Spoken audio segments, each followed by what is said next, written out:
Well, it's been nearly a week since 8-year-old Clara Robinson went missing after her family's SUV crashed in Sherman. Now on day 7, the search continues. News 12's Garrett Stringfellow has a recap of everything that's happened so far.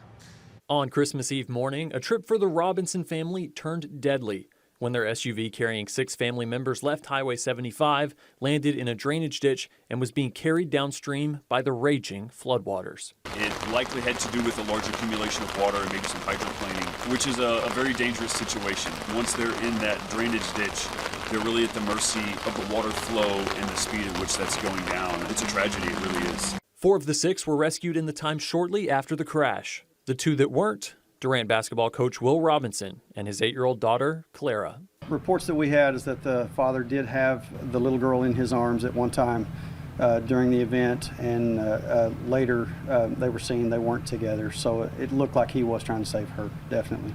Even in the pouring rain, the search started immediately. And just before 5 p.m. that same day, the body of Will Robinson was recovered. In the time since, he's been remembered fondly. He was the best coach that I've ever played for. He was so understanding all the time. But unfortunately, 8-year-old Clara, also known as CJ, is still missing. Sherman PD and Fire have been leading the search since the crash happened, with several teams looking as many hours as the daylight allows.